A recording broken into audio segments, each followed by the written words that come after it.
Hello and welcome to another English language A-level video with me, Paul from the QE here in Darlington. Now this video is about an A to Z.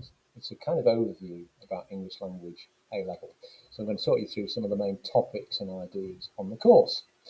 And we're going to start with A. Now A is for accent. Now have a think about it. Where does your accent actually come from? Accents are fascinating. They tell us about, which part of the country or which part of the world that you come from. But they also do much, much more than that, because through your accent, you're communicating things like your social class, your level of education, and maybe you're shifting your accent at different times, depending on who you're talking to. And maybe your accent has changed over time. There are, for example, various studies of the Queen's accent, looking at her Christmas addresses from 1950 to the present day, showing how even the Queen's accent has changed over time. So accents are fascinating topics to look at, and we're also interested in people's attitudes towards accent, i.e. people often have strong opinions about other people's accents.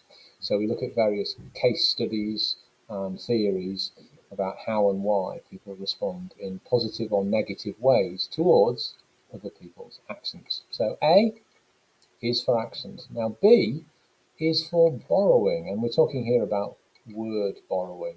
Where do words come from? Well, a lot of words that have ended up in the English language have been borrowed from other languages. How many other languages do you think English users have borrowed from? 20? 50? 100? Well, linguists claim that over 350 languages have been borrowed from. So we're talking about words like loot from Hindi, and safari from Arabic, and cartoon from Italian. So when you look at word borrowing, it gives you lots of interesting clues about the history of the language and how it's developed globally. And it raises questions about why do we borrow words from some cultures and not from others? Why, for example, is there a dearth of words in English that have been borrowed directly from Welsh, whereas Norman French seems to be one of the big lenders towards English? So word borrowing is a fascinating area to look at, as is CLD. So this is children's language development, something that we do on the course in the second year. And we pose interesting questions like, as children, how do we learn language? Is it, as the American psychologist argued, B.F. Skinner, that we simply copy people around us? Or is there something much more complicated going on, like Noam Chomsky and another American theorist would argue that we have a sort of language gene which automatically works out how our native language operates. So there are all sorts of different sort of psychological theories that are to do with CLD. We have cognitive theory, we have social interactionism, we have functional theory. It's a fantastic area of the course, of this everyday miracle of how you and I have acquired language, speech, so miraculously quickly. So C is for CLD. Now D is for discourse. So discourses are sort of discussions and debates about language issues, not an area that you would have done very much about on GCSE, but a very important element on this course. So for example, is British English a superior form of language to American English? Or should attempts be made to simplify the English spelling system?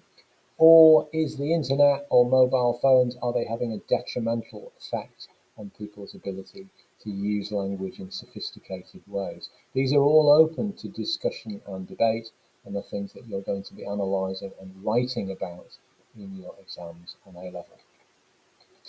E is for English is.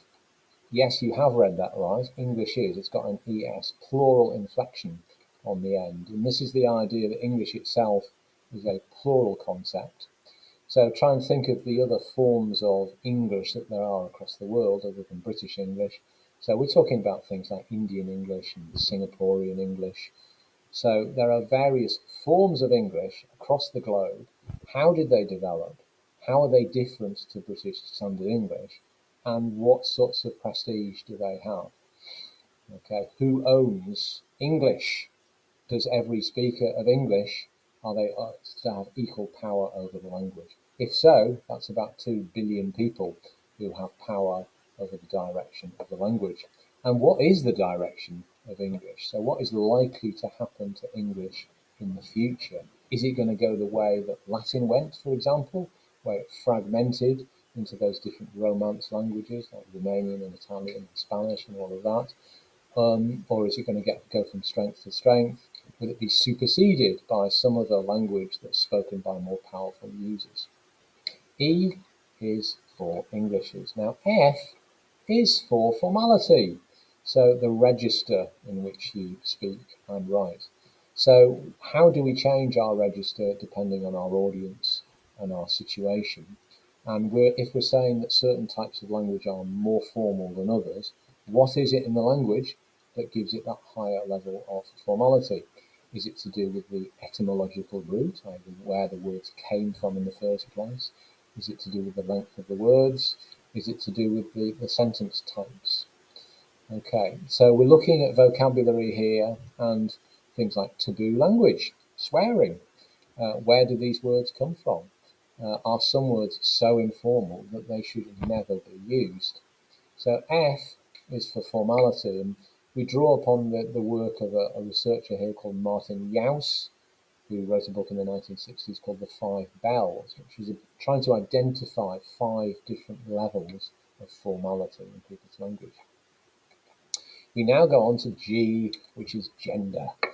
Okay, so this is begging the question, are men from Mars and women from Venus? I.e., do males and females actually speak different languages, have different conversational styles, and use their language for different purposes? There is a mountain of research upon this topic over the last 50 years, so we chart some of that. And we also think about whether English in itself has a gender bias, i.e. it's not just that English users are using language in different ways according to gender, but the words that we've inherited as children over time have a gender bias. I'm talking about words like mankind, for example. So G is for gender. We then move on to H. Now H is about the history of English, which is fascinating because the history of English is actually the history of society. Okay, so we beg the question, where does English language actually come from in the first place? Answer, it's an obscure Germanic dialect that was brought across by the Angles. So the question would be, why do we call it English, but we disregard the Saxons and the Jutes, who were the other Germanic speakers who came across at that time? So we look at the origins of English, and we look at some of the features of these older forms of English, whether it's to do with the sounds of the language there, or the way that it was written down, or the words, or the grammar. So we're really asking how and why has language changed so dramatically over the centuries? H is for the history of English. Now I is for investigation. This is one of my favourite parts of the course, where you turn into that dog. One of your NEA pieces, one of your pieces of coursework, will be this investigation. It's 10% of the A level. You get to choose one area of language that you're particularly fascinated by. You go off and grab a whole load of data, you construct a question about it, and then you do a complete investigation. So it's 2,000 words. It's a bit like an EPQ, and the beauty of it is that you as a student have complete choice over the data that you're collecting. Maybe you're fascinated by the language of football commentators, maybe drag queen artists, maybe it's your 4-year-old cousin, maybe it's the language of our beloved Prime Minister. So you go off and grab the data, and then you work on it independently to investigate and explore some of the features that are going on in there. J is for journalism. And lots of our students come onto the course with an ambition to become journalists and end up going off, into the world of journalism. So the question is, how do journalists use language to influence their audience's responses? So you'll be getting practice of this both in the exam and in the NEA. Now in the NEA, which means the coursework, you'll be choosing some area of language, some topic that you're particularly passionate about. It could be feminism, it could be fast food, it could be football, some area that you are really passionate about, that you have a strong opinion. You collect a whole load of information, and then you produce a really dynamic piece of journalism in which you attempt to persuade your audience over to your point of view. So you do it for your coursework. You also do it in the exam as well. So in your paper 2, question 4, you get to write an opinion article. So obviously on the course, we work with you to develop all sorts of journalistic writing skills, so that by the end of the course, you're able to put together some really persuasive points of view. Now, K is for knowledge about language. Okay, and the very bedrock of the course are the 7 language levels. So one of these levels is grammar, the structures of the language, but can you think what the other levels might be? Well, the answer is things like lexis, which means the vocabulary of the language, semantics, which is the meanings of words. We have graphology, which is the contribution of the appearance to meanings. We have phonology, which is about the sounds of the language. We have discourse, which is about the patterns going across broad areas of the text. And then we have the super level of pragmatics, which is largely about sort of implied meanings, reading between the lines. So very early on in the course, in the first term, you'll be learning about these language levels, which are absolutely fundamental to all the analysis that you do. L is for literacy. Now, literacy is another part of the language development part of the course, where you'll be looking at the stages that children go through to progress to become these accomplished writers. So clearly we'll be going to be looking at theorists who have done a lot of work on this, and we'll be examining some of the techniques used by teachers when they're trying to develop children's literacy skills. So this is a very big topic for lots of our students who want to go on to be teachers, and actually quite a high percentage of them go on to become primary teachers themselves. So we examine things like the relationship between children's reading and children's writing on the other hand. So L is for literacy. Now, M is for Middle English. And if you don't know what Middle English is basically medieval English. So it was language spoken in England during the medieval period from about 1100 to 1500, round about the time when the Norman French had such power on these shores. So we look to see how Middle English looks and sounds different to modern English. And we wonder, why has the language changed so much since 1400? N is for Middle English. Now, N is for narrative fiction. This is about creative writing, which is something that we do another part of our coursework. So we have a think about what makes a really great short story, and we read quite a lot of great short stories out there by writers like Jean Rhys and Graham Greene and Alice Walker. And we look to see how they're manipulating language in order to create dialogue and characterization and setting. And then off you go. You get to write your own pieces of narrative fiction.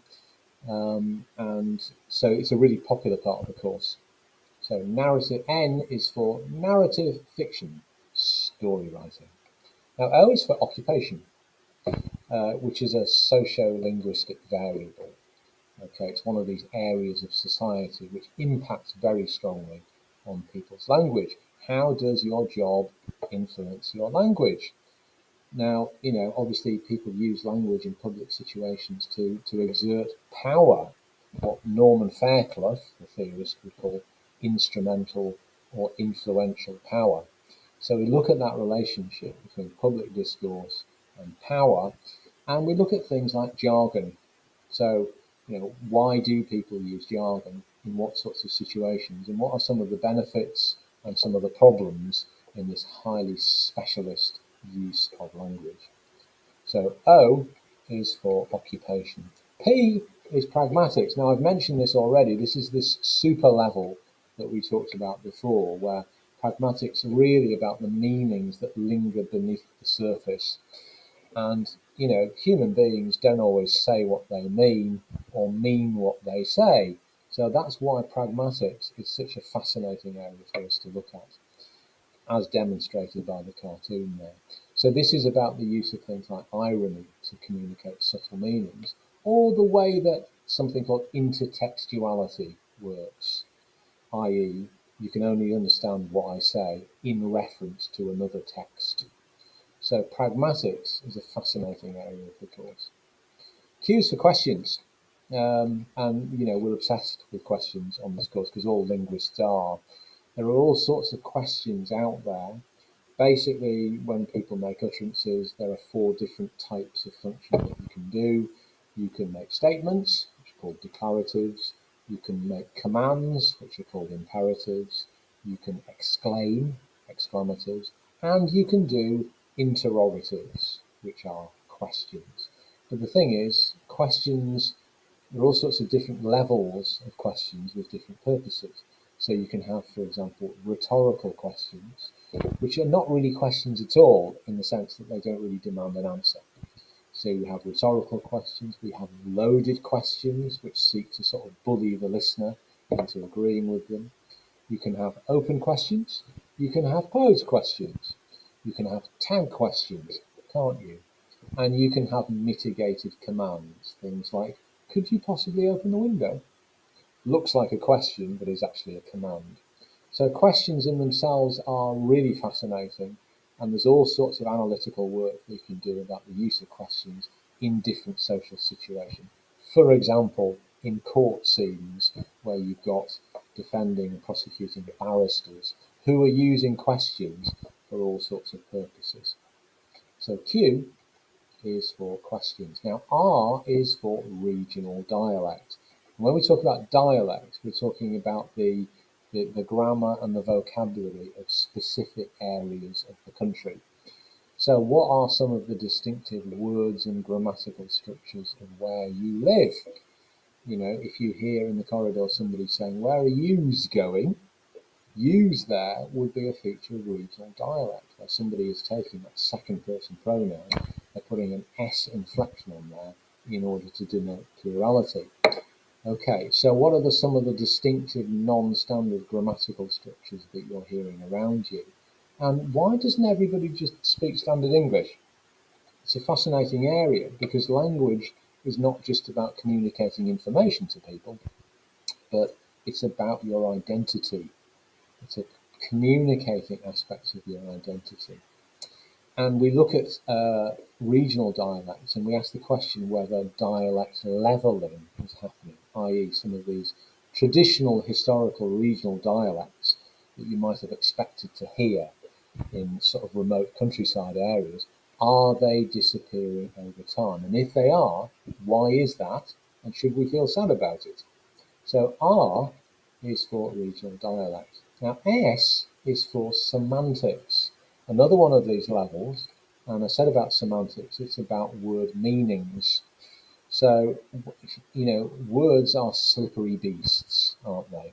Take a word like set, for example. Did you know that the word set, according to the OED, the Oxford English Dictionary, has something like 430 different meanings? So this is polysemy, the idea that a single word can have a whole range of different meanings depending on the context. And that indeed, meanings change quite dramatically over time. So take the adjective gay, for example. We would think about how and why this word has changed in its meaning over time, depending on changes in society. So S is for semantics. T is for technology. And when I say technology, I really mean sort of communication technology. The developments over the centuries of communication technology, things like the printing press, the telephone, and more recently the internet and mobiles. So in what way have English users sort of changed the way that they use language, depending on the technology that they're using? And are these technologies having negative or positive effects on the way that people use language? People have very strong views about it, and some people are highly prescriptive about it, i.e. they apply value judgments, and most of the time they are pretty negative about the impact of things like texting upon people's language. So we look at the research that's out there to see actually is texting having a negative impact on children's use of grammar, for example. So T is for technology. Now U is for utterances. Utterances is about speech. And, we think, is speech as worthy of analysis as writing? Well, you bet it is, according to us. Speech, in a sense, has primacy over writing because speech always precedes writing.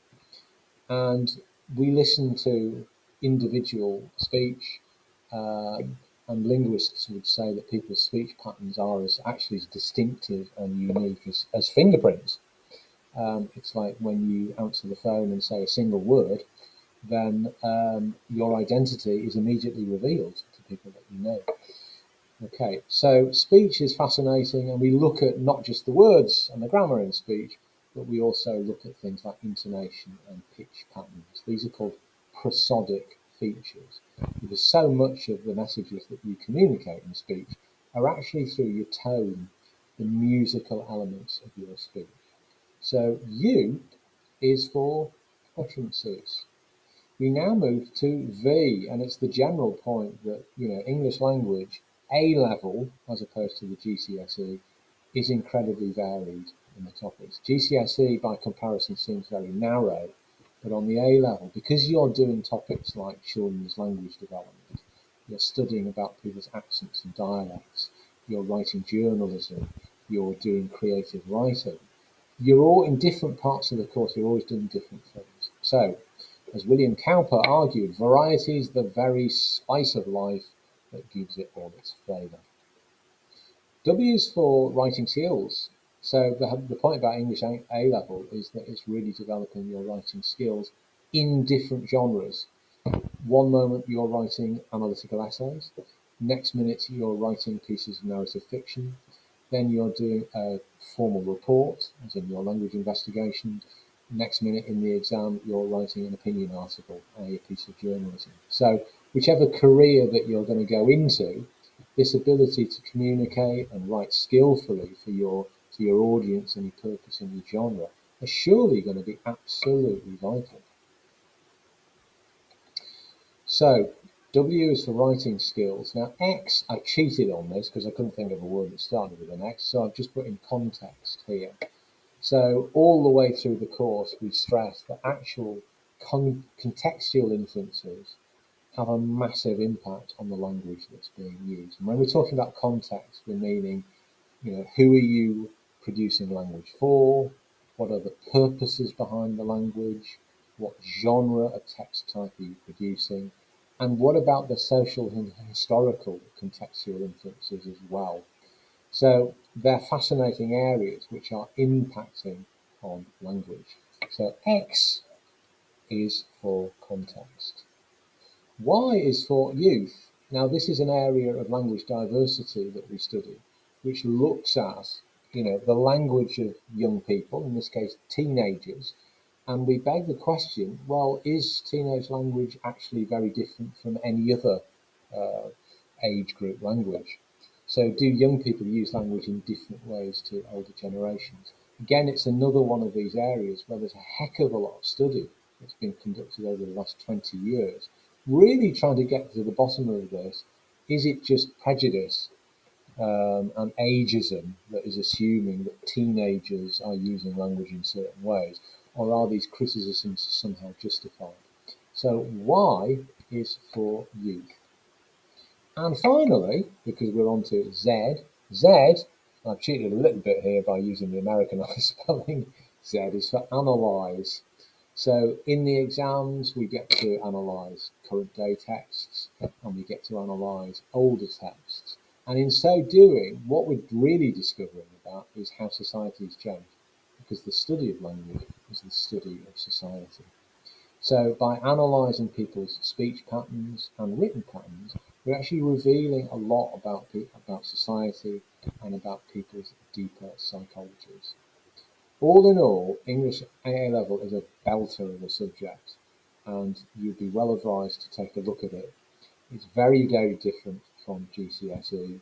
People who do the A-level go on to do a multitude of different things, whether it be journalism or teaching or working in the media, to name but three of them. So it's a fantastic kind of all-purpose A-level that complements other A-levels really nicely. And I'd really recommend that you take a look at it as one of your choices. Okay, so that's it from me. Thank you very much for your attention, and I hope to see you on another occasion.